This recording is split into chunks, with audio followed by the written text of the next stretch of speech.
Israel has launched airstrikes against Gaza, killing hundreds of people. It blamed a lack of progress on talks to release hostages and extend the ceasefire between Israel and Hamas.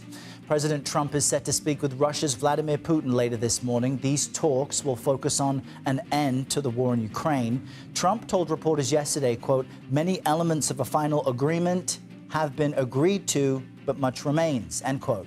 But while President Trump strikes an optimistic tone, Ukraine's president is expressing skepticism about this. In his nightly video address just last night, Volodymyr Zelensky said, quote, "It's clear to everyone in the world that it is Putin who continues to drag out this war."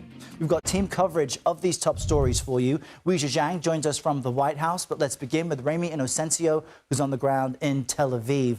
Ramy, give us the reaction in Israel to these new airstrikes the IDF is conducting over Gaza. Errol, yes, good morning. Well, coming from the Israeli government, there is this sense of determination. There is a sense of resolve that these overnight barrages across the Gaza Strip, up and down the Strip, has the focus, has the goal to try to get all the hostages home. So there's this narrative.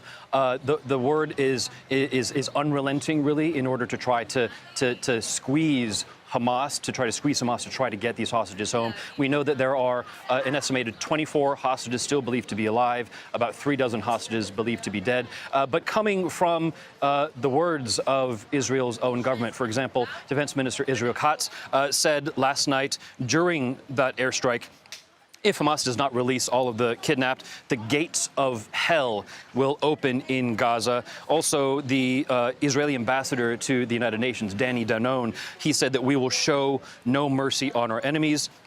He's saying that we should not expect this to stop until all of the hostages are home. But, you know, here I am at Hostages Square, and I have been talking to people getting together, trying to figure out why it's come to this. Some people said that they're tired, that they actually support these overnight airstrikes.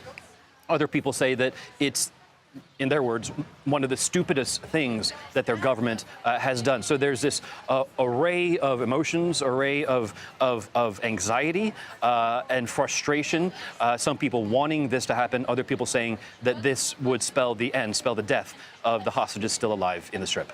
And there is an American among those hostages still being held. We know that President Trump said Gaza is uninhabitable. Now we have these overnight strikes. What's the latest you're hearing about the situation in Gaza this morning? Sure.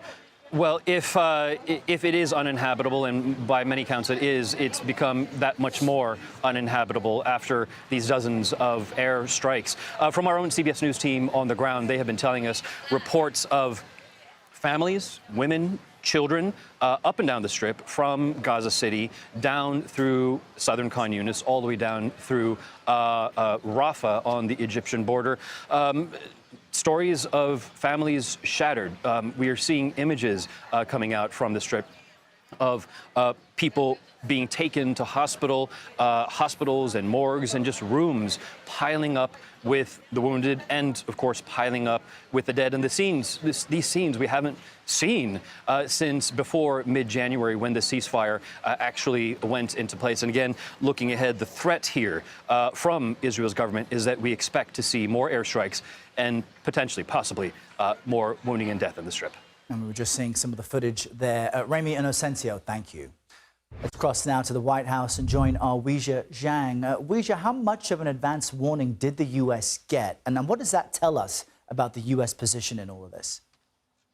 Well, the White House says that they were consulted by Israel before these attacks happened. And then the White House issued a statement saying Hamas could have released hostages to extend the ceasefire, but instead chose refusal and war. In terms of exactly how much of a heads up they got, we don't know, but it is significant that the Israelis were consulting with the U.S. And the fact that the White House is now willing to say that openly, it just shows how much in lockstep they are as they move forward here.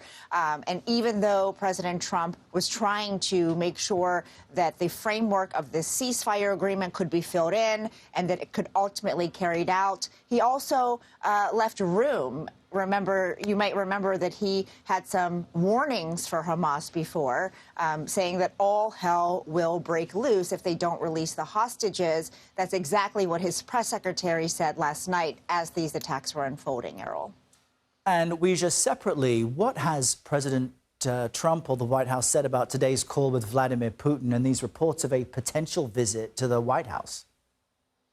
Well, we know that they are supposed to speak sometime this morning before 11 a.m. And of course, President Trump is also trying to broker a peace deal to end the conflict there. And he did post on Truth Social, Errol, that many elements of the final agreement have been agreed to, but much remains. I look very much forward to the call with President Putin. As for a visit to the White House, very early on in the administration, President Trump said that he would likely meet with Putin in Saudi Arabia first, and that they would probably visit each other's countries. But yesterday, when he was asked about that, the president said he didn't want to talk about any potential visit, that he really wanted to focus on getting this deal done.